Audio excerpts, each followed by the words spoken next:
A week before the wedding, Angela Spears receives an anonymous email in her inbox. As soon as she clicks on the link in the email, the jarring imagery that pops out before her makes it hard for her to breathe. The link leads to a porn website called Animal World, and it is filled with videos of explicit sexual acts. All porn actors and actresses in the videos wear animal masks as they entwine their bodies in every way possible in front of a black backdrop. The videos are all disgustingly explicit, and Angela quickly closes the window. Yet, a fleeting memory lingers in her mind, and when the realization dawns on her, she freezes. The video trending under the livestream segment on the website features a man in a fox mask. His jawline, physique, and even the sound of his breathing are identical to those of her fiancé, Daryl Carson. The conference room immediately turned deathly silent. The investor's face was as dark as thunder. "Are you okay, Miss Spears?" Angela Spears tried her best to pull herself together and smiled weakly at the investor before continuing with her presentation. However, the unease and suspicion in her heart only grew stronger with each passing second. Right after the meeting was over, she requested the rest of the day off and went straight home. Then, she opened the link again and shakily called her fiancé, Daryl Carson, while clutching her 3-month pregnant belly. A familiar ringtone rang out in the livestream video on Animal World. The man in the fox mask glanced briefly at his phone before tossing it aside and plowing harder into the woman under him, who was wearing a rabbit mask. His aggressive movements made her squeal and moan even louder than before. The livestream continued for another 4 hours before it finally ended. Angela sat frozen as she watched it all. She didn't even have the energy to stand anymore. However, when the camera panned down and showed a glimpse of the foxman's body, she suddenly heaved a sigh of relief. There was no scar on his abdomen, so it couldn't have been Daryl. She would never fail to recognize that scar on his body. A short while later, there was a sound at the doorway, and Daryl walked in. His expression was aloof, and his white shirt was impeccable, without a single wrinkle. He looked nothing like the crazed foxman in the video. He walked over to Angela with a gentle smile. "Sorry, Angie. I was so busy today that I didn't even have time to check my phone. Why were you calling earlier?" She shut down her laptop, feeling a little sheepish and guilty. "Nothing. I just wanted to ask you what time you were coming home today." She kept trying to reassure herself that the foxman wasn't Daryl. He loved her too much to ever cheat on her. Years ago, she had been diagnosed with kidney failure. Without hesitation, Daryl went behind his family's back and did the cross-matching test with her. After donating one of his kidneys, the first thing he told her was, "All I want is for you to live, Angie." That was the origin of the scar. It was also proof of his love for her. Moreover, Daryl practiced abstinence, and he was also quite a germaphobe. When his last female secretary brushed her chest against his arm, he immediately blacklisted her from the entire industry, and then soaked his arm in disinfectant for an hour afterward.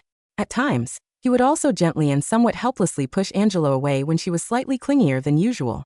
"Darling, don't be so clingy with me, all right?" He absolutely hated touching any woman besides her. So how could a person like him possibly be having such wild sex with another woman on camera like that foxman? "A penny for your thoughts, Angie." Daryl walked up to her with a warm glass of milk while dressed simply in a bathrobe that revealed his muscular physique. Angela recalled the scene she just watched earlier, and suddenly felt another sense of unease rising in her. The bed dipped behind her, and she felt Daryl wrapping his arms around her. "Go to sleep, darling. It's good for the baby." She reached back and felt for his scar in his lower abdomen. It was still there, and she felt her worries finally settling. Daryl kissed her on the forehead. "Why are you touching my scar so much? Do you think it's ugly?" "No," she replied, burrowing into his chest. "I love you, Daryl." He was stunned for a second. Then he chuckled softly and hugged her tightly in return. "I love you too, Angie. Only you. You're going to be my bride in just a week. Make sure you get plenty of rest so you'll be in your best and most beautiful condition when you put on the wedding dress." Angela soon fell asleep with a smile on her face. However, she suddenly woke up with a jolt in the middle of the night. Maybe it was because she kept thinking that the foxman in the video looked too much like Daryl. Maybe she was also imagining things just because of her pregnancy hormones.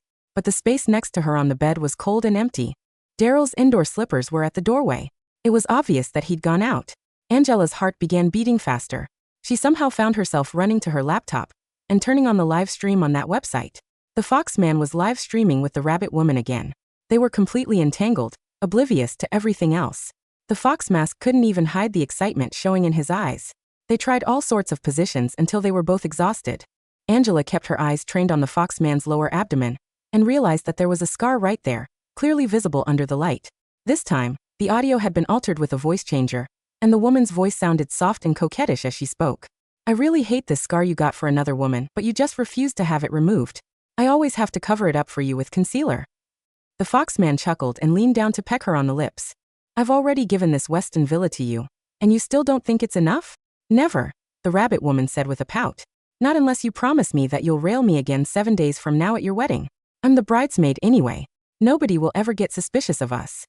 The foxman kept quiet. He didn't answer right away. The rabbit woman then whined softly and tried to shove him off. However, he pinned her back down and said, "Okay, anything you want."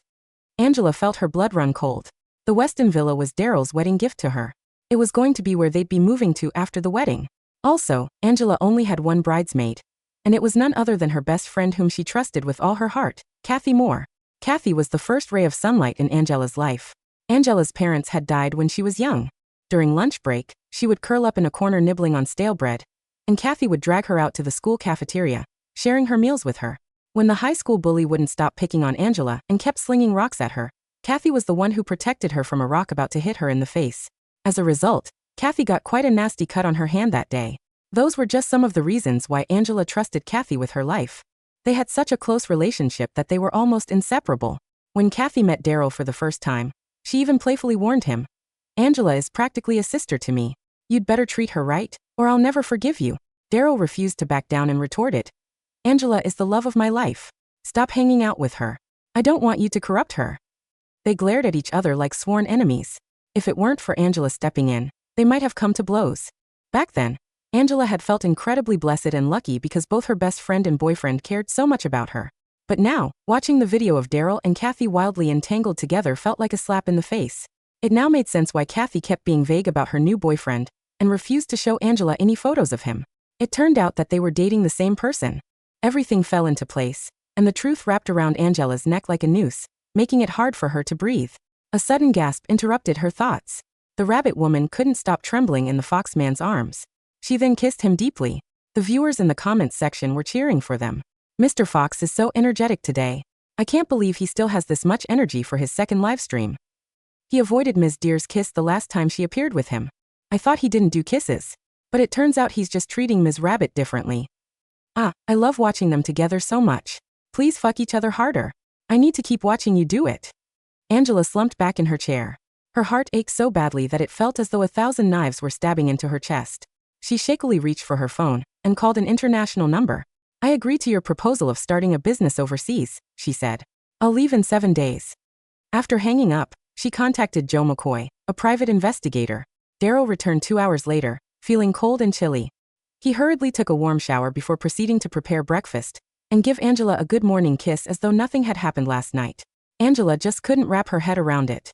Why would Daryl cheat on her with her best friend when they were always so hostile toward each other in the past? Angela called Kathy and asked to meet up after Daryl went to work. "You know that I purposely took a day off to meet up with you today, don't you, Angie?" Kathy asked as soon as she saw Angela. "Do you even know how scary your fiancé is at work?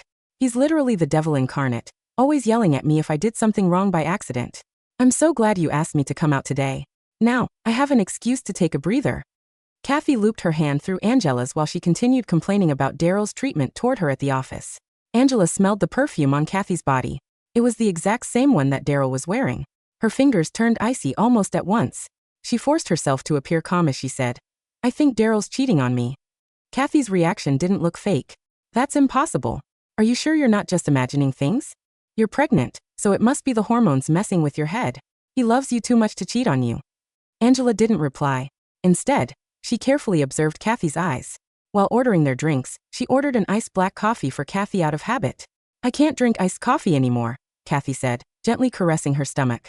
"I'm pregnant." Kathy's words struck Angela's heart like a lightning bolt. "You're pregnant?" Kathy looked at Angela with feigned shyness. "It was an accident. I'm 3 months along." 3 months.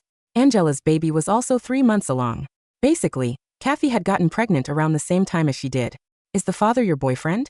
Angela asked, feeling her heart drop with each word she said. "I don't think I've even met him ever since you told me you guys got together." "Yeah. He's rarely home," Kathy replied with a wide grin as she grabbed her phone. "But it's all right. He might not be able to always keep me company, but he makes up for it every time we meet and does me in every position possible. I'm content with our arrangement now." Daryl called Angela just then, asking her where she was and saying that he would drop by to pick her up. When he arrived and caught sight of Kathy next to her, his face darkened at once. "So this was the emergency you told me you had," he chided. "You were just coming here to slack off." Angela spoke up before Kathy could answer. I asked her to keep me company. Just give her a ride home along the way.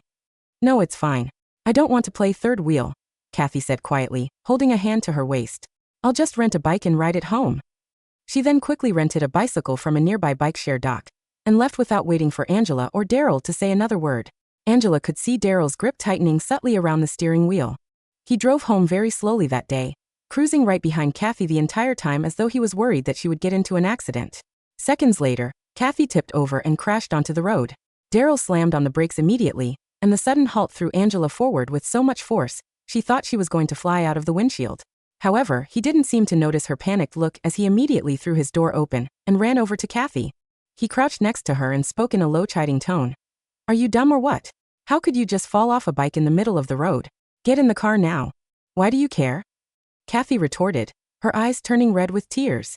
Her voice turned nasal too. You should be sending Angela home. Stop bothering me. Daryl clicked his tongue in frustration. Without another word, he picked Kathy up from the road and shoved her into the back seat. It wasn't until he was done settling her down that he finally looked at Angela in the front passenger seat. Angela's face was pale, her lips drained of all color. She clutched her stomach in pain as cold sweat beaded on her forehead. A hint of panic crossed Daryl's face. He reached out to hold her arm. I'm sorry, Angie. Did I scare you? It's just that she's your best friend, and I was worried that you'd insist on getting down to help her up and hurt yourself instead, so I'm sorry, Angie, Kathy piped up from the back. It's my fault for making you worry. Daryl and Kathy kept covering for each other so seamlessly that Angela just found it all ironic. It was obvious that they only had each other's interests in mind, but they still tried to make it sound as though they were doing it for Angela's own good. She closed her eyes and put her arms protectively around her belly. I'm fine. Hurry up and send her home. Daryl was noticeably distracted for the rest of the drive. The look on his face also grew more and more grim as time passed. After dropping Kathy off at her apartment, he finally heaved a sigh of relief and drove home with Angela. They didn't speak a word in the car. After stepping through the door, Daryl suddenly hugged Angela from behind. Are you still mad at me, Angie? I'm sorry. I'll admit that I was a little too rash earlier. You once told me that Kathy was the only family you had left, and I didn't want you to feel upset because she got hurt. That's the reason why I instinctively went to help her. Angela felt another blow to her chest, the numbing pain slowly spreading through her body. Daryl had obviously seen how uncomfortable she'd been after he braked so hard in the middle of the road. Yet throughout the drive to Kathy's home, she saw just how often his eyes would flick to the rearview mirror to check on her friend's condition instead. It was pretty obvious whom he cared about more. Daryl, let's break. Before she could finish, Daryl suddenly got a call on his phone. After answering it, his face drained of all color. Angie, something urgent just came up at work. I must go back to the office to deal with it. Wait for me at home. He then ran out of the door without another glance. Angela's chest tightened. She then went to check on the surveillance cameras installed inside the Weston villa. Just as she suspected, Daryl had gone straight to Kathy.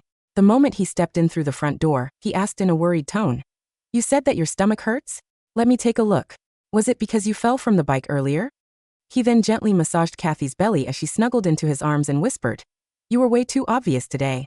Do you think Angie's going to find out about us? Daryl's face hardened at once. He pulled away slightly from her and said, She will never find out. And you're forbidden from ever hanging out with her alone again. Why not? Angie is still my best friend. Why shouldn't I hang out with her again just because of you? Because she's pregnant. Daryl retorted in a low voice. I can't afford to risk you running your mouth and triggering her by accident. But I'm pregnant too. Kathy shot back, her voice cracking, sounding like she was about to cry. Are you saying that my baby isn't half as important as hers? Then why did you still come looking for me knowing that I was pregnant? Don't you care the least bit about my feelings at all? The tension in the air thickened as silence filled the room once again. A long while later, Daryl replied. This baby was a mistake to begin with. You're such a jerk.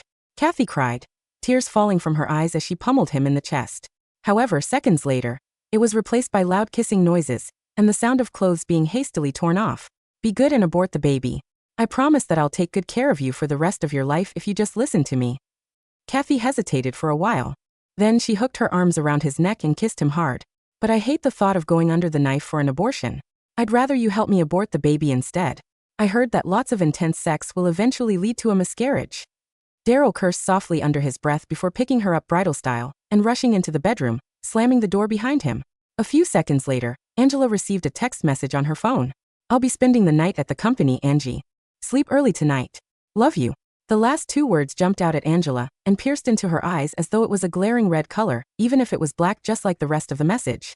Angela felt her stomach churning. Suddenly, she bent over and retched hard. What a joke. As it turned out, the place where Daryl and Kathy had been filming their explicit affair turned out to be the exact same place where Angela and Daryl were moving into right after their wedding. Angela felt an excruciating pain in her chest, like her heart had been torn right out.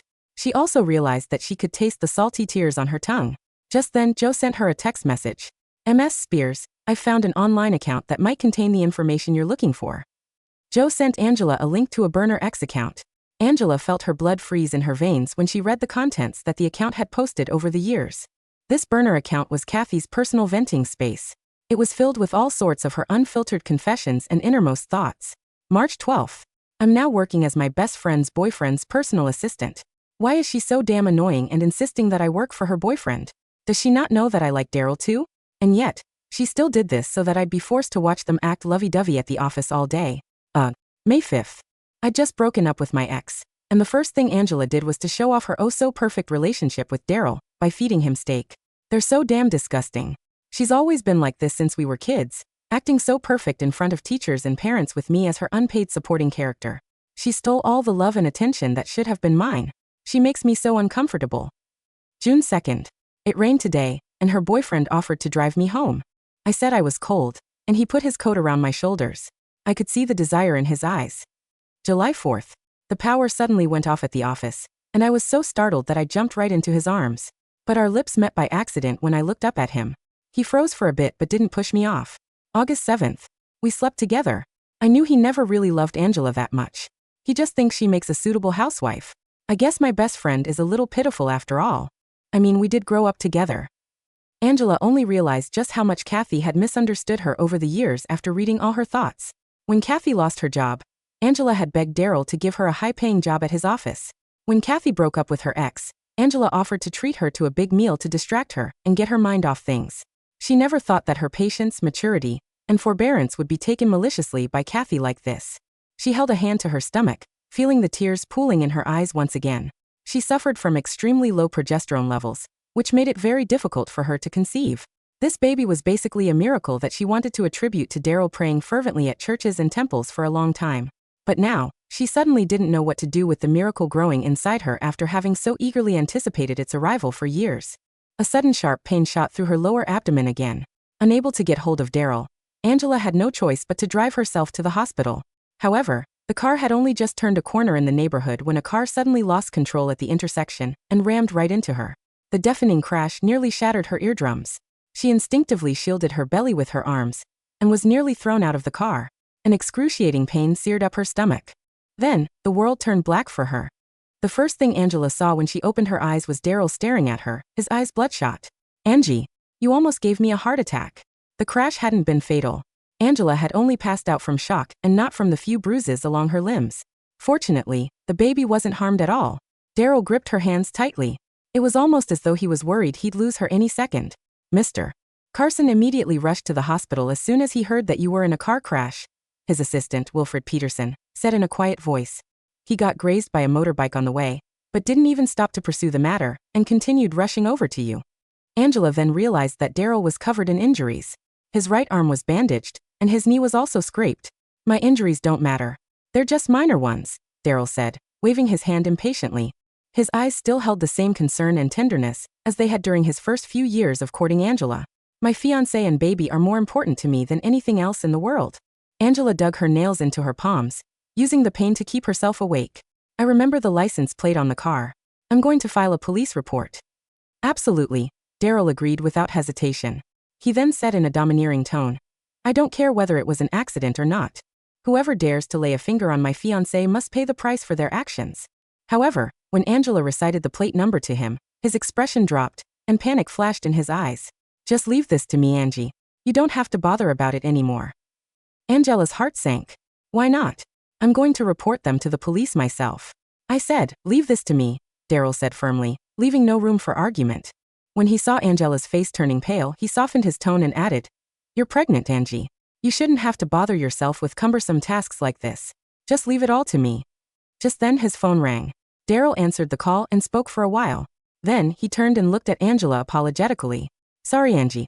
It's another work call. I need to go over and handle some things. I'll be right back. Angela grabbed his wrist. Can't you stay? I still feel very uncomfortable. Daryl frowned slightly as he firmly removed her hand from his wrist. Don't be unreasonable, Angie. I have very important matters to tend to. The moment he left the hospital room, Angie pulled out the 4-needle from the back of her hand and silently went after him. Kathy's figure suddenly whizzed past the emergency exit at the end of the hallway. Daryl angrily pinned her against the wall. Are you out of your mind? Who gave you permission to hire someone to crash into her? You're the one who made me do this, Kathy wailed. I was just jealous, okay? Why can Angie give birth to her baby, but mine can only be aborted? This isn't fair. If I'm forced to lose my baby, then she doesn't get to keep hers either. Daryl's face was cold and grim, but a hint of helplessness flashed in his eyes. I will settle things out of court with the driver, and that will be the end of this incident. But we can't see each other after this anymore. You're lying, Kathy screamed, her tears dripping onto the floor as she sobbed pitifully. You know you love me. Why can't you just admit it and tell her the truth? Break up with her and be with me instead. That's enough, Kathy. Angela is my future wife, and it is my duty to marry her. Daryl tried to pull her away from him, but his tone was soft and weak, and it sounded more like he was trying to convince himself instead. Kathy refused to let up and continued pressing. Would you have married me if you met me first? Angela froze when she heard that. After what felt like an eternity, she saw Daryl's lips moving. I would. His expression when he said it broke Angela's heart. She had never seen him look so conflicted in her life. His eyes were filled with lust and passion for Kathy, but he simply let his arms hang down loosely by his side. So he cared about Kathy so much that he wouldn't hesitate to cover up for her even if she'd just committed a crime. Angela suddenly remembered the time she had accidentally lost an unimportant document at home, and Daryl had given her the cold shoulder for an entire week. It wasn't until she broke down and signed an oath swearing she'd never do anything like that again that he finally stopped ignoring her. The difference in Daryl's attitude toward someone he loved and someone he didn't was just too great. Angela couldn't bear to listen to Kathy's incessant sobbing anymore. She turned on her heels and stumbled away. Daryl didn't return home until very late that night. As soon as he returned, he went up to Angela and hugged her from behind. Why did you come straight home without telling me? You made me worry for nothing. You've been naughty. Angela could smell Kathy's sweet perfume on his body and instinctively pushed him away. Let's break up, Daryl Carson. Daryl's smile froze on his face the moment those words left Angela's lips. Don't joke around like that, Angie. You know what my bottom line is. When they first started dating, he'd once said that no matter how angry they got, they could never threaten each other with a breakup. I'm not joking, Angela said wearily. I already know everything about you and Kathy. The bedroom was so silent that one could hear a pin drop. A long while later, Daryl pulled himself away from her slightly, his eyes dark and stormy. Did Kathy talk nonsense to you or something? Don't listen to her. Angela's fingertips turned white. Why are you still trying to lie to me? She rushed over to her laptop, meaning to find the website where she saw those explicit videos of Daryl and Kathy together. However, when she typed in the website address, she was stunned. The Animal World website was gone. There was nothing there except for the error 404. Page not found message displayed in the center of the screen. What? No way. It was still there yesterday. Daryl looked at her with a calm, almost pitiful expression, as though he was watching a senile woman trying to make her point. I know pregnancy hormones can mess with your head, Angie, so I'm only going to treat what you said earlier as a joke. No matter what you think you saw or heard from other people, it wasn't me. I would never betray you. Angela's face was pale as she stared at him in disbelief. It had to be Daryl. He was the only one who had the power and authority to get someone to remove an entire porn webpage at a moment's notice. Why are you still lying to me? Angela asked, her nose stinging. She felt as though someone was painfully squeezing her heart. A car crashed into me. I nearly died with my baby, and you still don't care about me at all? I've already found out about Kathy hiring someone to crash into me. I will definitely report this to the police. You should never have suspected Kathy, Daryl said, his eyes turning cold, his voice tinged with suppressed anger. Kathy might be a little wild at times, but she would never hurt you on purpose.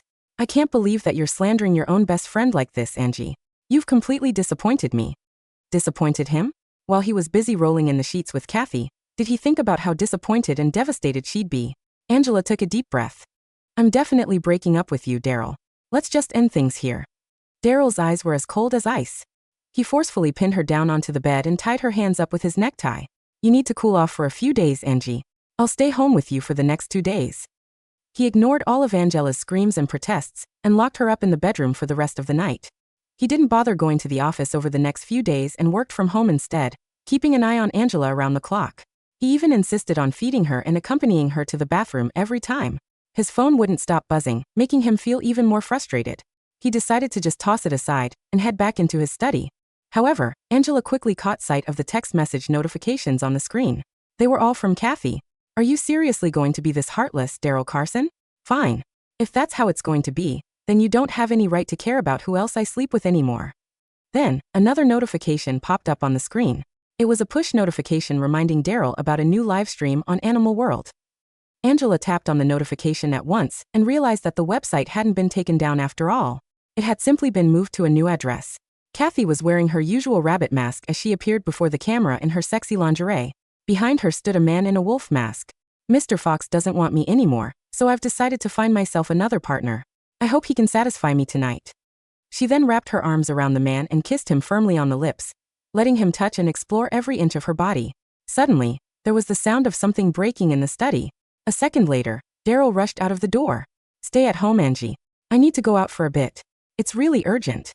Angela watched him make a dash for the front door and disappear. Her heart jumped into her throat, and she was just about to run out after him when the two bodyguards at the door stopped her. Sorry, Miss Spears, but Mr. Carson said that you were not allowed to leave. Get out of the way. She grabbed a nearby fruit knife and pressed the blade against her neck. If you refuse to let me out, then I'll just kill myself right here. The two bodyguards exchanged glances and eventually let her go. Angela sped right after Daryl, following the GPS tracker on him.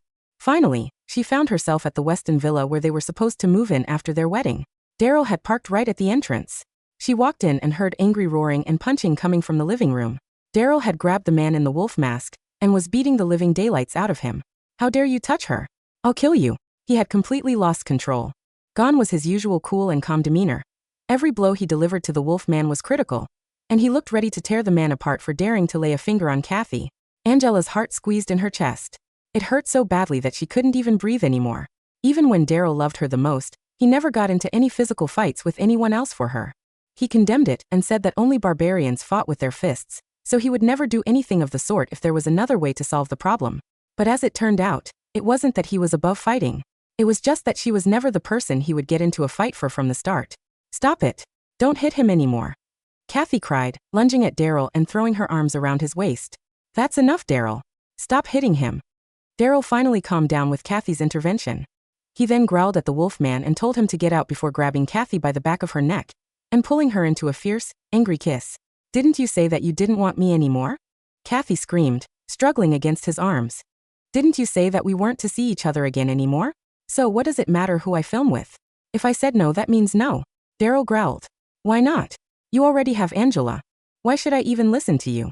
Daryl then bit her lower lip hard enough to draw blood. I'm going to teach you what it means to defy my orders today. Then he tore his shirt off and pinned her on the carpeted floor. Angela's blood ran cold.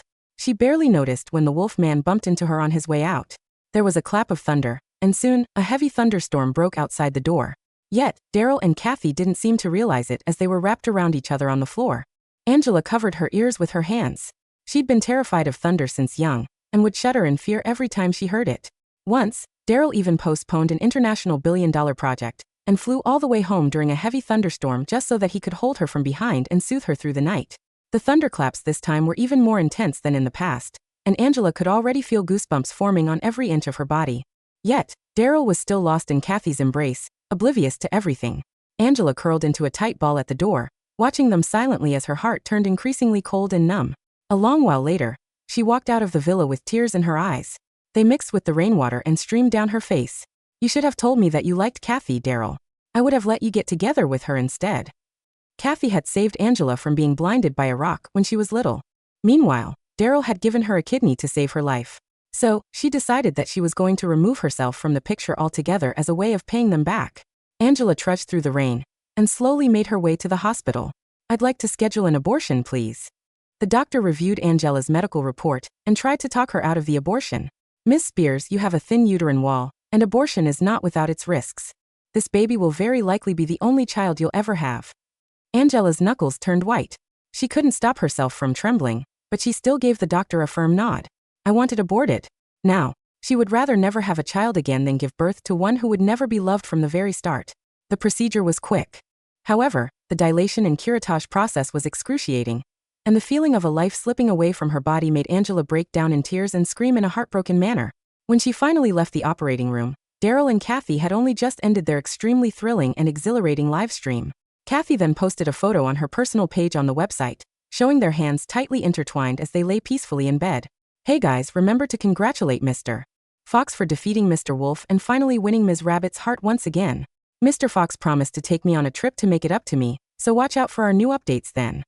The comments below her post all cheered in unison and wished them all the best. However, Angela's heart was now hollow and numb. She dragged her weary self all the way back home to the equally empty house.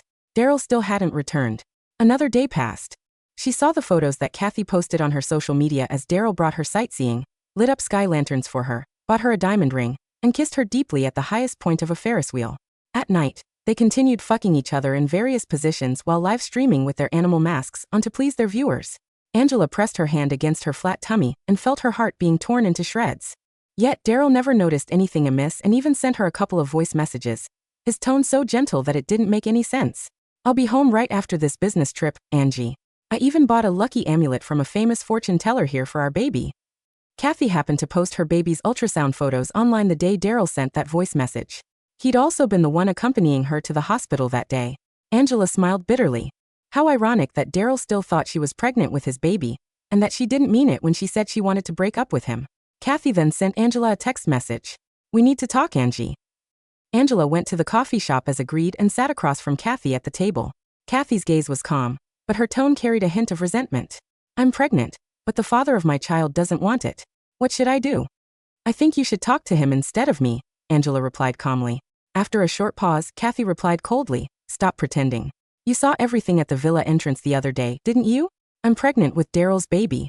I know that he's your fiancé, and I'm your best friend, and I'm shameless for sleeping with him. But what can I do? There's no stopping true love when it comes knocking on your door.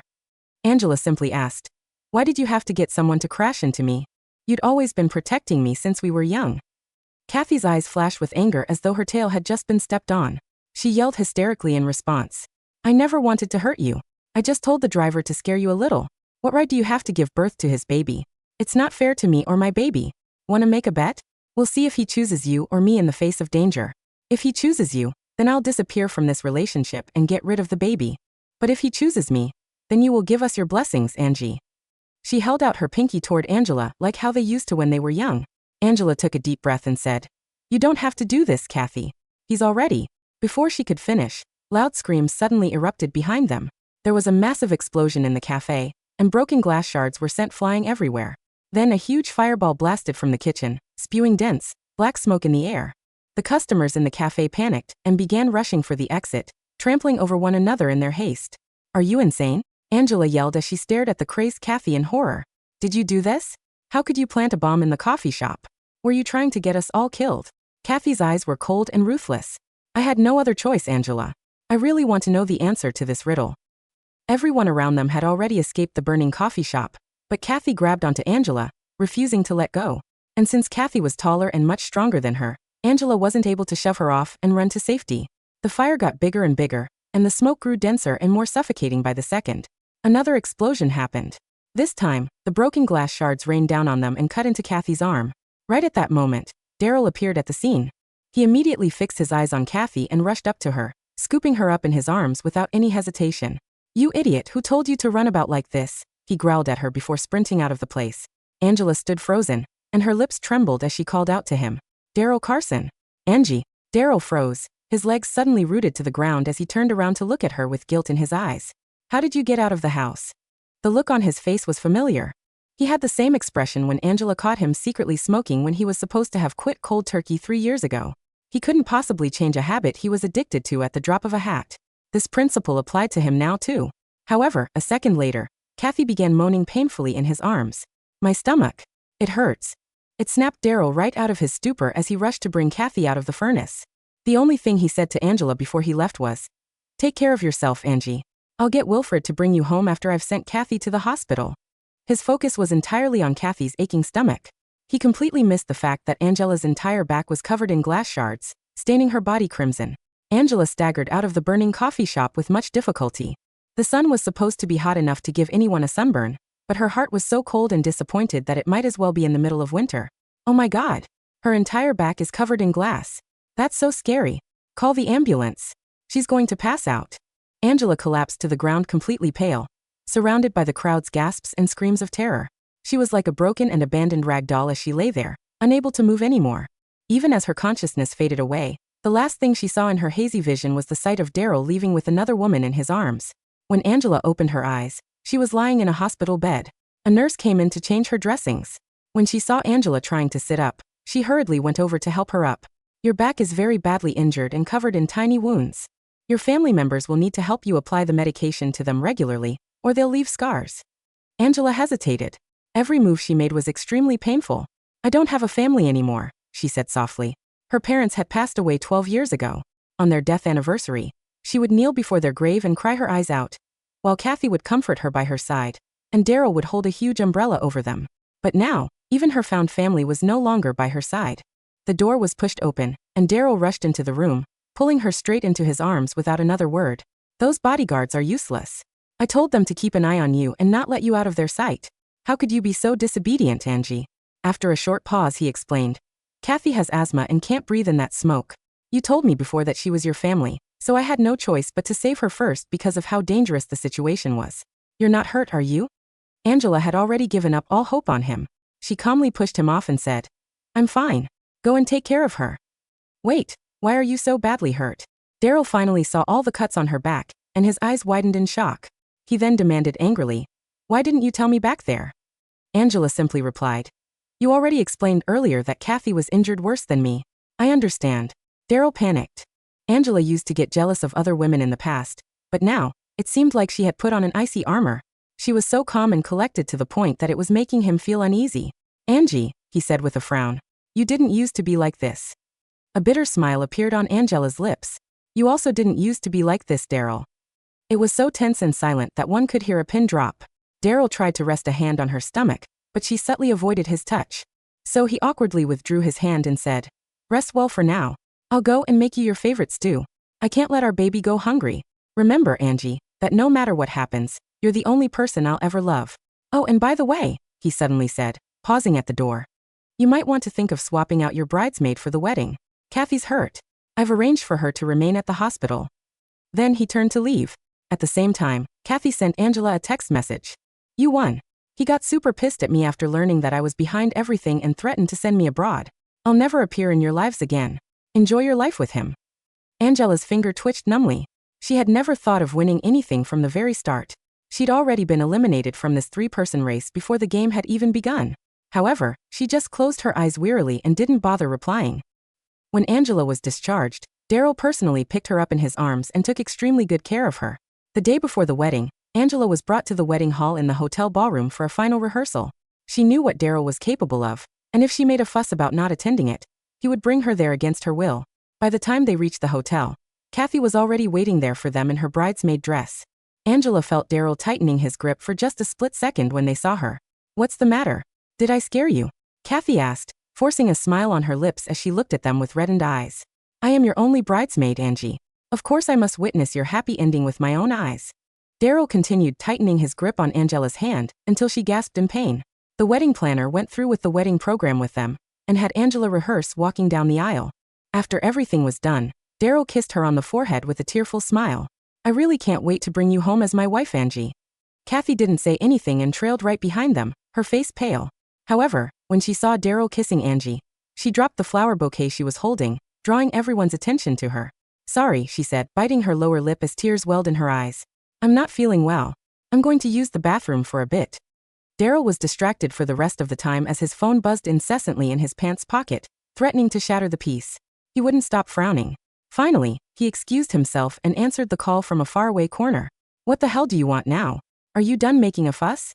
He cast an apologetic look at Angela and said, Sorry, Angie. I need to take this work call. I'll be quick. Wait for me. Angela nodded and waited for him to disappear before slowly making her way to the women's bathroom. The flimsy door rattled hard against the lock, accompanied by suppressed moans and sobbing. You're driving me crazy, Kathy. You're also driving me crazy, making me watch you both get married. Daryl, can you please not send me away? We can still go back to how things were. I promise I won't interfere in your lives again. Daryl didn't reply. Instead, he just let out a low growl and answered her with his actions. Angela felt the bile rising in her throat. Just as she was about to turn and leave, she heard a scream. Blood. I'm bleeding. The door was hurriedly flung open, and it slammed hard against Angela's body. However, Daryl didn't even notice her collapsing to the floor in pain. and rushed out with a bleeding Kathy in his arms. When they arrived at the hospital, the doctor told them that Kathy's baby was gone. He chided them and said, "How could you have let yourselves loose like this during pregnancy? You should have had more restraint." Kathy wouldn't stop sobbing. Daryl lowered his head and said nothing, his eyes filled with guilt and self-blame. When he turned and saw Angela standing at the door, his expression fell at once. "Angela." Angela shook her head. "It's fine. I understand." She turned to leave, but Daryl ran after her and grabbed her arm. "I'm sorry. She's your best friend, and I was worried that something terrible would happen to her. That's why I rushed her to the hospital as quickly as I could." Angela couldn't be bothered to watch his pretense anymore. Even coming up with a response to his excuse was nothing but a waste of time. "Then, please do me a favor and take care of my best friend for me. I'm going home now. Tomorrow is going to be a long day." Daryl was stunned for a moment. A complex emotion surfaced in his eyes as he replied, "You've always been so kind and understanding, Angie. Don't worry. I'll go home as soon as I settle the hospital bill." However, he still hadn't come home even when it was late into the night. Joe then sent Angela a video. Daryl had probably been too upset about losing Kathy's child, and was now drinking with his best friend, Leon Finley, at a bar. "What? You're thinking of giving Angie's baby to Kathy? Aren't you afraid that she'd get mad at you for that?" "Angie will never know," Daryl said, rubbing his engagement ring on his finger.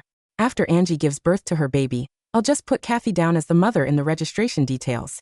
That way, I'll finally have a reason to sever all ties with Kathy. I just have to grant her this one last wish." "You're out of your mind.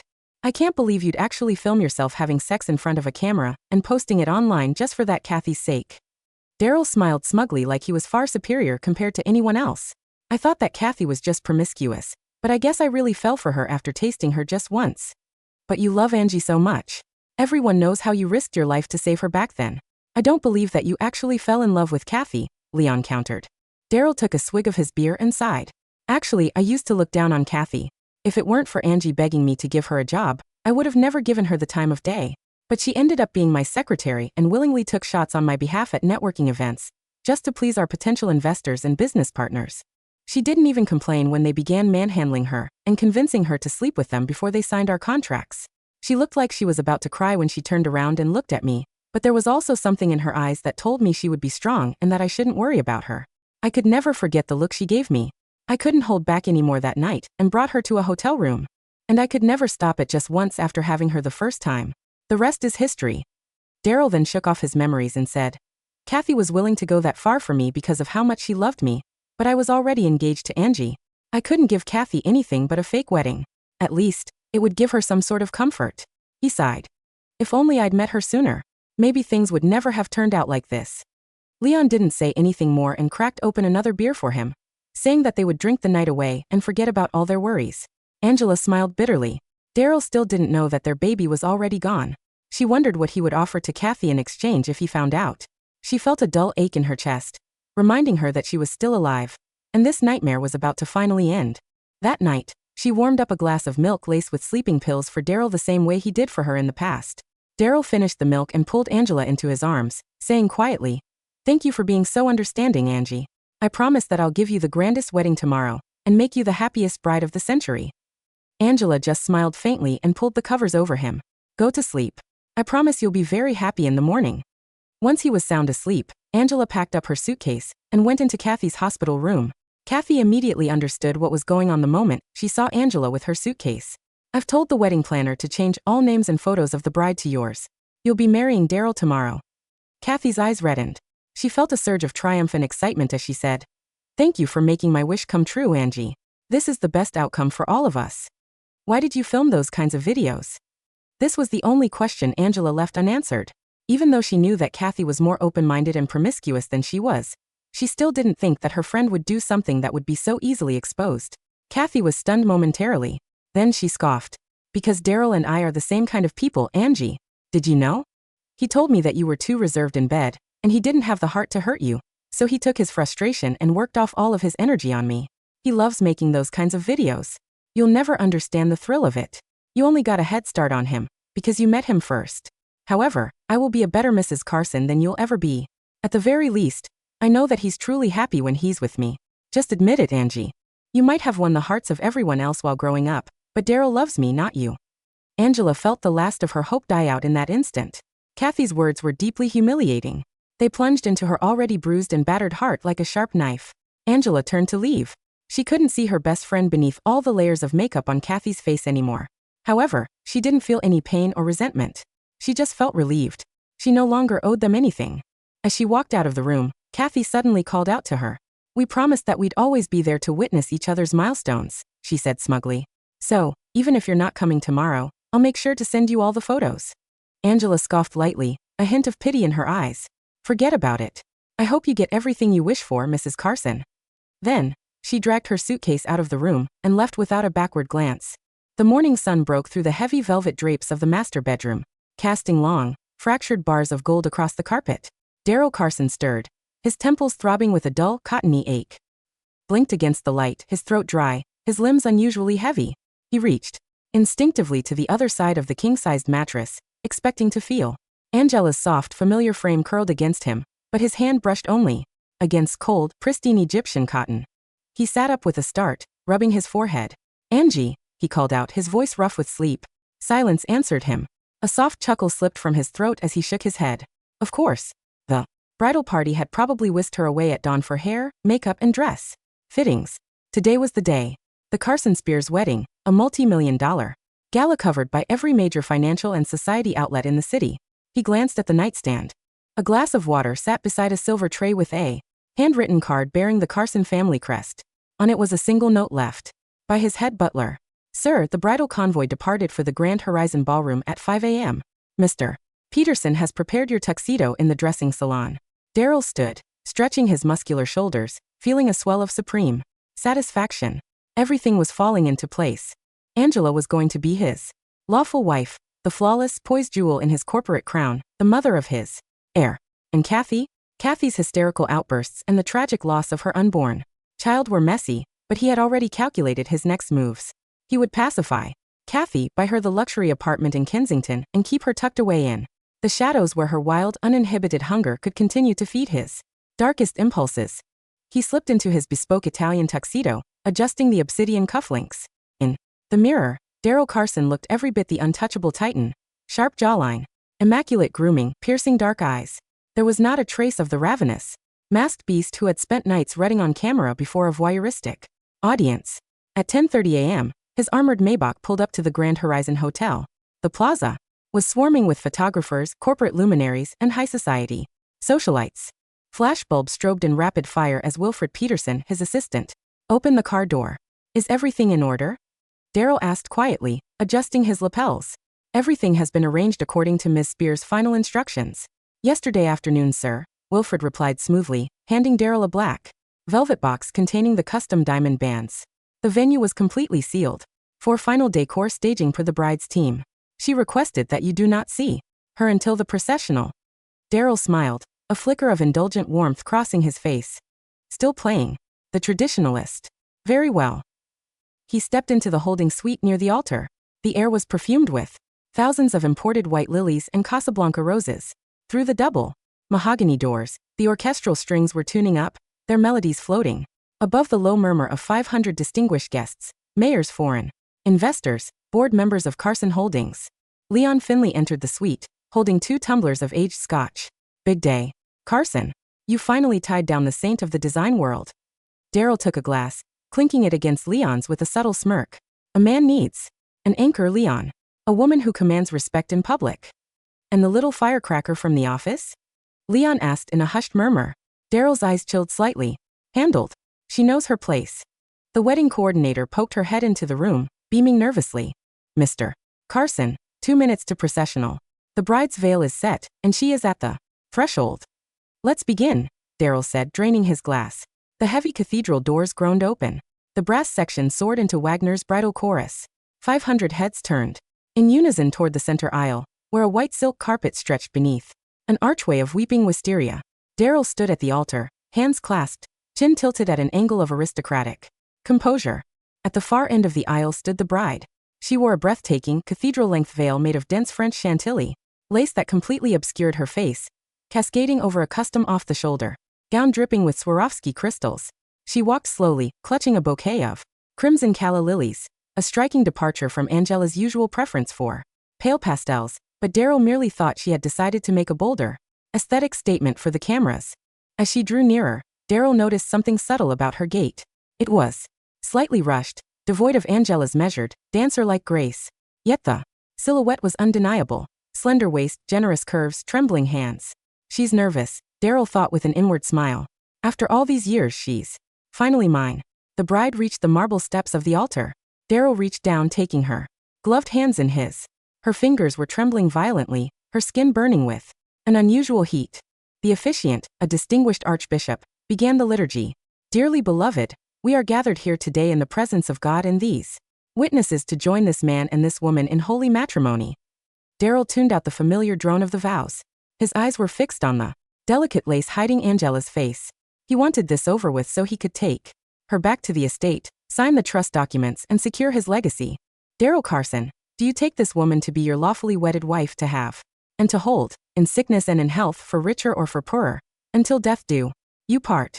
I do, Daryl said, his baritone voice echoing through the vaulted ceiling with utter conviction. And do you, the bride, take Daryl Carson to be your lawfully wedded husband? A choked, breathless voice whispered from beneath the heavy lace. I do. Daryl's brow furrowed slightly. The timbre of the voice had sounded slightly higher, sharper than Angela's soft tone. But before he could process the discrepancy, the archbishop smiled. By the power vested in me, I now pronounce you husband and wife. You may unveil the bride and kiss her. Daryl reached forward, his fingers catching the hem of the antique lace. With a theatrical, elegant sweep, he lifted the veil and cast it back over her head. The air vanished from his lungs. The face staring back at him, flushed with heavy crimson blush, eyes swimming with manic ecstasy, lips parted in a desperate smile, was not Angela Spears. It was Kathy Moore. Surprise, my love, Kathy whispered, lunging forward to throw her bare arms around his neck, pressing her lips frantically against his frozen mouth. A collective gasp ripped through the 500 guests like a sudden frost. Daryl stood rigid, his mind fracturing. He shoved Kathy off him with enough force that she stumbled against the floral pedestal, knocking over a tower of crystal urns that shattered across the marble with an explosive crash. What is the meaning of this? Daryl roared, his face draining of all color. Where is Angela? Kathy steadied herself, clutching the diamond-encrusted bodice of the gown, her eyes shining with tears of twisted triumph. Angie gave this to me, Daryl. Left. She handed the entire wedding over to me. We don't have to hide anymore. We're married. Look around you. Everyone knows now. Wilfred. Security. Daryl screamed, turning toward the wings of the altar. Where the hell is my fiancé? Before his security team could react, the grand presentation screens flanking the altar, originally set to display a retrospective montage of Daryl and Angela's 7-year romance, flickered to life. A high-pitched digital whine pierced the audio system. Then the blackened backdrop of Animal World filled the 50-foot LED displays. The visuals hit the screens with horrifying, unfiltered clarity. The man in the polished fox mask and the woman in the lace rabbit ears appeared in full multi-angle high definition. The audio, stripped of all distortion by an expert technician, blasted through the hall's concert-grade sound system. I really hate this scar you got for another woman. I always have to cover it up for you with concealer.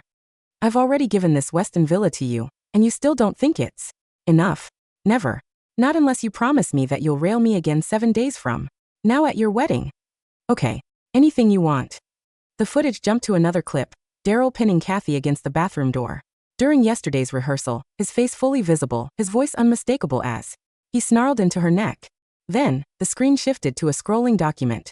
Certified bank transfers from Daryl's offshore account to the private driver who had rammed Angela's vehicle, followed by Kathy's burner social media posts detailing every tryst, every deceit, and the calculated arson at the cafe. The ballroom descended into absolute pandemonium. Turn it off. Cut the power. Daryl screamed, lunging toward the audiovisual console at the side of the stage. He tripped over the bridal train, crashing to his knees, his tuxedo tearing against the broken glass on the floor. Cameras from the invited press flashed in a blinding, relentless assault. Bored members from Carson Holdings stood up in disgust, their faces ashen, gathering their spouses and walking out. Daryl, look at me, Kathy cried, dropping to the floor beside him, trying to wipe the blood from his cut hands with her white veil. It doesn't matter what they think. We're together now. We have each other. Get off me, you psychotic bitch. Daryl backhanded her across the cheek, sending her sprawling across the white silk carpet. He stood up, chest heaving, his eyes wild and bloodshot as he looked out at the fleeing guests, the glaring screens, the utter decimation of his name. At the back of the hall, the double doors burst open. 4 uniformed police detectives and 2 agents from the Serious Fraud Office marched down the center aisle, stepping over discarded bouquets and broken champagne flutes. Daryl Carson? Kathy Moore? The lead detective announced, pulling out an official warrant. You are both under arrest in connection with the vehicular assault of Angela Spears, the premeditated arson at the Bluebell Cafe, and aggravated corporate embezzlement. Embezzlement? Daryl rasped, his voice cracking. What are you talking about?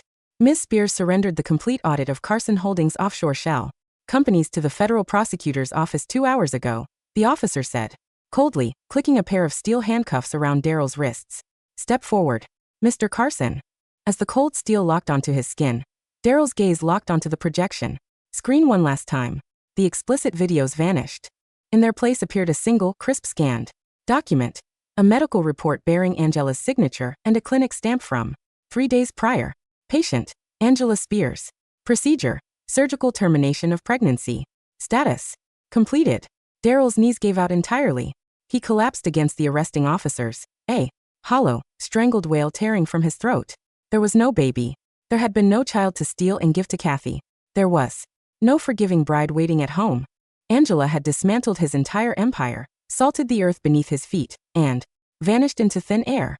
35,000 feet above the Atlantic Ocean, the cabin of the Swiss International flight was bathed in the soft, tranquil blue of the ambient night. Lighting. Angela Spears adjusted the cashmere wrap around her shoulders, looking out the double-paned oval window. Below, an endless expanse of silver clouds stretched into the dark horizon, illuminated only by the faint glow of the stars. She reached up to her neck and unclasped the thin platinum chain she had worn for 7 years. Attached to it was a small silver key, the key to the safe deposit box that once held Daryl's letters and the original deed to the Weston Villa. She pressed the call button. When the flight attendant arrived, Angela smiled serenely, placed the key into an empty paper cup, and said, "Could you please dispose of this for me?" "Of course, ma'am," the attendant replied with a polite nod. Angela leaned back against the headrest, closing her eyes. For the first time in 3 years, the dull, phantom ache in her lower left abdomen, where Daryl's transplanted kidney resided, felt entirely silent. For so long, she had treated that organ as a sacred altar of debt, believing that her life, her loyalty, and her very autonomy belonged to the man who had given her a piece of his flesh. Now she understood the brutal truth. Daryl had not donated that kidney out of selfless sacrifice. He had bought a living, breathing doll that he could place in a glass box. He had given her an organ so he could claim ownership of her soul. Her phone switched to airplane mode, sat on the tray table. Saved in its encrypted local drive was the confirmation of her new identity documents, her newly incorporated design consultancy in Zurich, and the confirmation of wire transfers from her personal, untouched premarital assets. She placed her palm over her flat stomach. A single tear slipped from her eye, tracing a path down her cheek before disappearing into the collar of her sweater. It was the only tear she would allow herself for the child she had let go. "I am sorry," she thought in the quiet depths of her heart. "I could not bring you into a cage built of lies." She took a slow, deep breath, feeling the cool, filtered air fill her lungs. Her ribs did not ache. Her hands did not tremble. When the pilot's voice came over the intercom announcing their descent into Zurich, Angela opened her eyes. The sky outside had turned from pitch black to a radiant, pearlescent violet. She unbuckled her seatbelt as the wheels touched the tarmac, took her coat, and walked out into the crisp, biting Swiss morning. 6 months after the wedding that destroyed Carson Holdings, the rain in the city was relentless, turning the concrete canyons into murky gray troughs. In a dilapidated townhouse on the outskirts of the industrial district, the only property left untouched by the bankruptcy liquidators, Daryl Carson sat at a grease-stained kitchen table, staring at an empty bottle of cheap bourbon. His hair was unwashed, streaked with premature gray at the temples. The refined, aristocratic air that once defined him was completely eroded, replaced by the hollow, sunken features of a ruined man. The front door slammed open, letting in a draft of wet, chilly air. Kathy walked in, shaking a broken umbrella.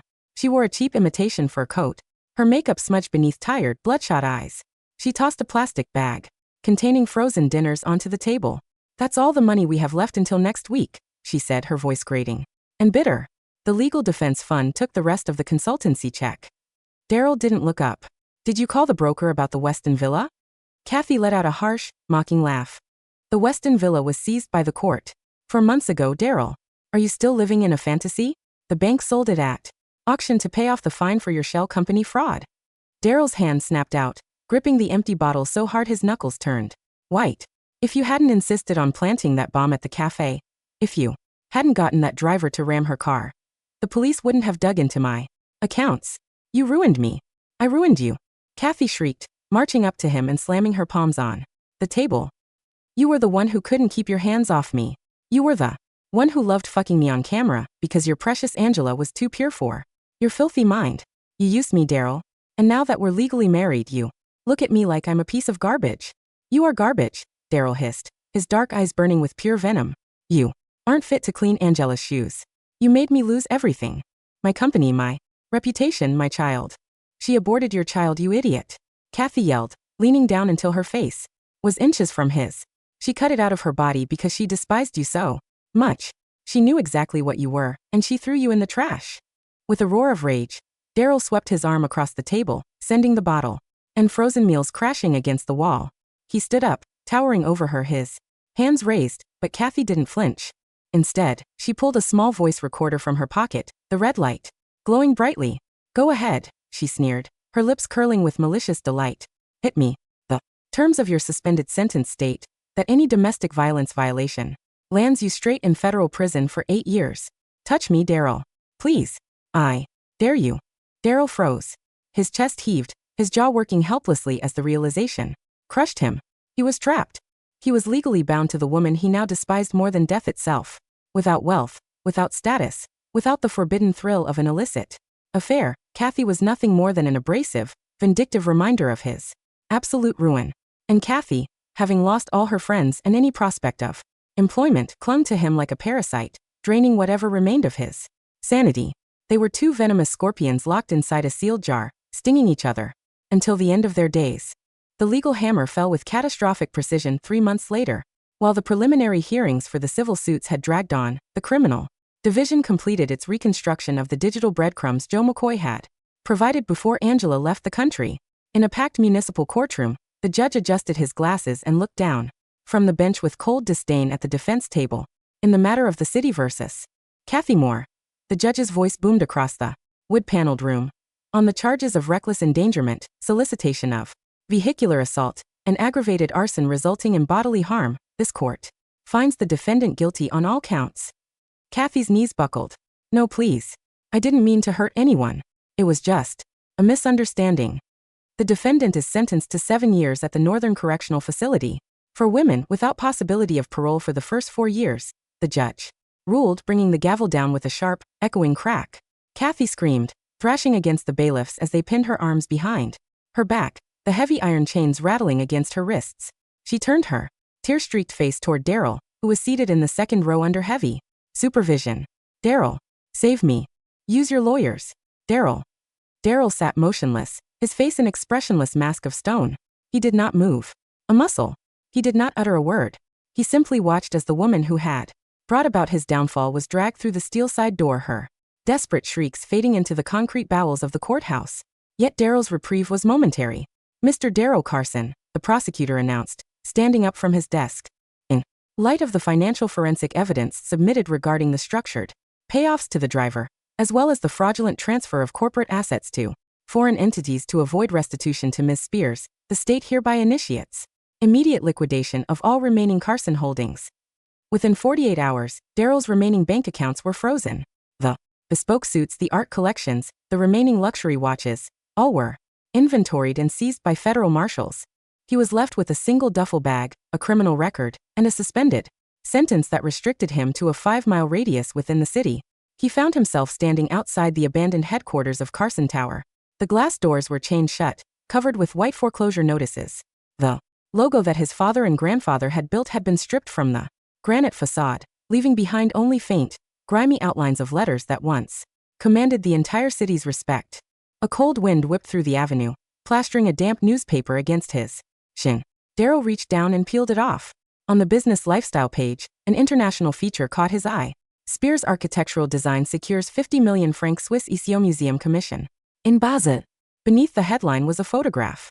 Angela stood on a sunlit terrace overlooking the Alps, flanked by European cultural ministers. She wore a tailored cream coat, her long hair blowing softly in the alpine breeze. Her face was radiant, serene, and utterly untouchable. There was no trace of the pale, wounded girl who had bled on a hospital bed. He looked like a queen who had conquered a new world.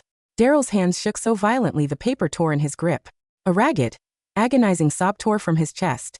He clutched the torn paper to his face, dropping to his knees on the filthy sidewalk as pedestrian traffic swerved around him, treating him like an invisible, broken beggar.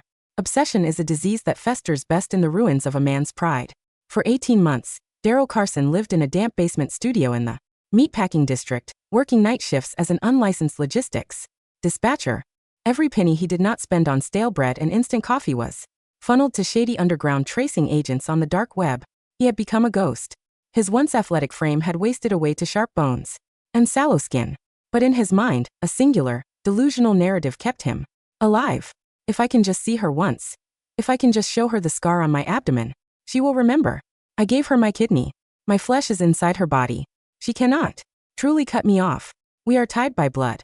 He convinced himself that Angela had acted out of temporary madness, that her revenge was merely a test of his devotion, a dramatic cry for him to fight for her.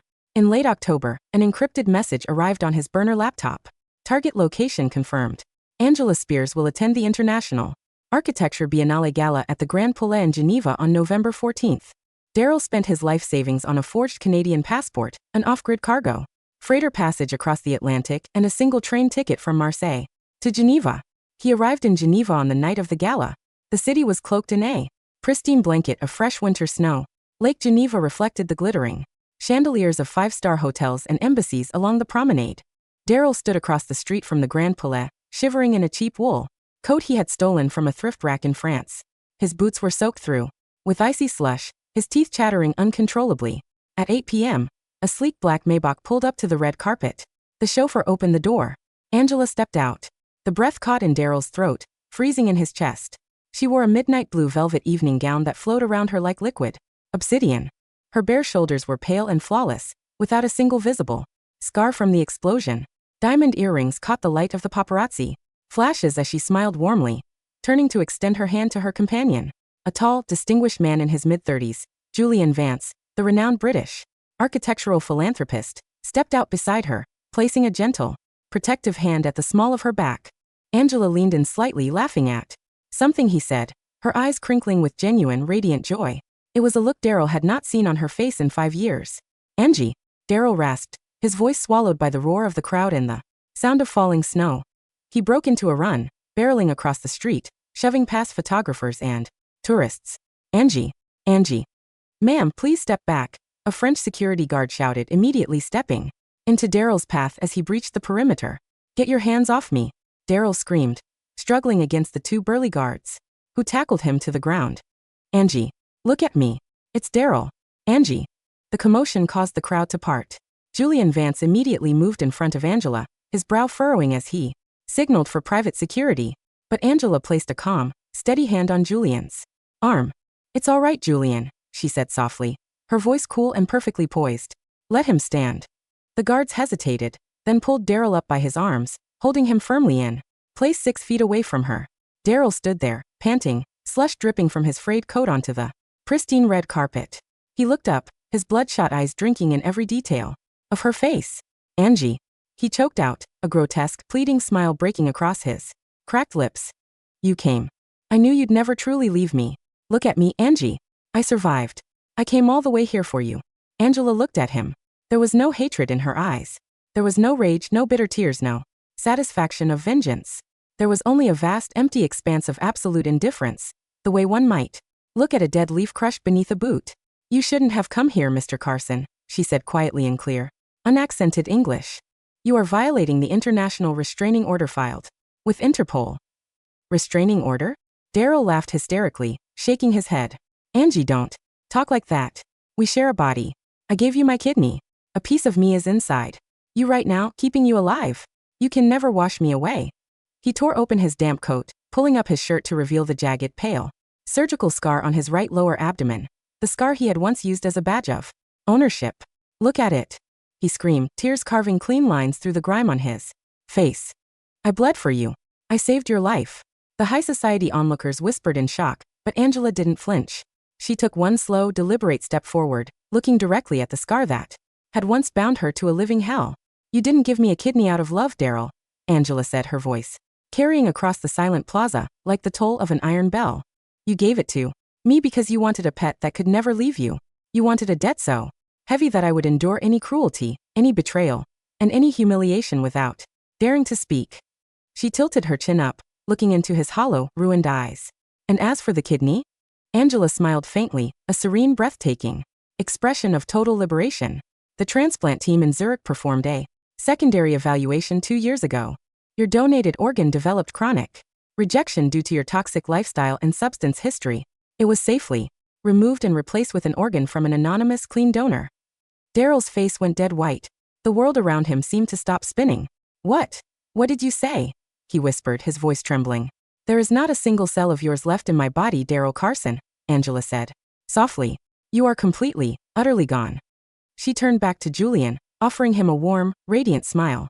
Shall we go inside? The presentation is about to start. Of course, my dear, Julian replied, taking her arm and guiding her up the grand marble staircase of the Palais. Angie! No. Angie! Daryl shrieked, thrashing against the guards with demonic fury, clawing at the air, his fingers grasping at nothing but the falling snow. You're lying. You can't cut me out. Angie! The heavy mahogany doors of the Grand Palais closed, sealing away the light, the music, and the warmth, leaving Daryl Carson pinned to the freezing concrete. Beneath the dark, indifferent winter sky. 3 years later, in the high-security psychiatric ward of the Cantonal Correctional Facility, outside Geneva, a solitary light bulb flickered behind a wire mesh cage. Daryl Carson sat in a wheelchair by the reinforced window, staring out at the perimeter fence. He was 35 years old, but his body had the withered frailty of an octogenarian. His mind had retreated into a permanent, looping fugue state. Every day, he would trace the scar on his abdomen with trembling fingers, muttering the same words to the empty room. She's going to put on the dress soon. Make sure she gets plenty of rest. I'm the fox. She's the rabbit. No, she was never the rabbit. Across the ocean, in the Women's State Penitentiary, Kathy Moore scrubbed the concrete floor of the industrial laundry room. Her hands were raw, cracked from caustic bleach. A television mounted in the corner of the cafeteria played an international news segment during the evening meal. On the screen, Angela Spears was receiving the Pritzker Architecture Prize in London, the highest honor in the architectural world. She stood beside her design team, holding the bronze medal, looking breathtaking in an emerald gown. Speaking of sustainability, light, and creating spaces where human beings could truly heal and be free, Kathy stared at the screen, a dirty sponge slipping from her numbed fingers into the gray, sudsy water. She opened her mouth to scream, to curse, to claw at the glass, but nothing came out. The bitter poison she had nurtured for decades had finally turned inward, leaving her completely hollowed out and forgotten, ghost rotting in the dark. Spring arrived in the Swiss countryside with an explosion of vibrant wild crocuses and emerald meadows. On a sun-drenched hill overlooking Lake Lucerne, a minimalist modern villa of glass, cedar, and raw stone stood proudly against the backdrop of the snow-capped Alps. It was Angela's private sanctuary, a house she had designed entirely for herself, where every room was filled with light and every window framed an infinite horizon. The morning was crisp and sweet with the scent of pine. Angela walked out onto the cedar deck barefoot, holding a warm porcelain cup of black coffee. She wore a simple white linen shirt, her skin glowing with radiant health, her dark hair tied loosely behind her head. A gentle breeze blew across the lake, rustling the wisteria climbing the pergola. She walked to the edge of the terrace and rested her hands on the warm wooden railing. Below, the water was so clear she could see the smooth white river stones resting on the shallow bed. A pair of white swans glided effortlessly across the glassy surface, undisturbed by the world around them. Angela lifted her face to the sun, closing her eyes and feeling the golden warmth sink deep into her skin, into her bones, into the steady, rhythmic beating of her restored, untainted heart. There were no masks here. There were no debts. There was no fear of thunder. She took a slow, deep breath, tasting the pure, boundless air of her new life. And for the first time in her existence she smiled, not for anyone else but purely, entirely for herself.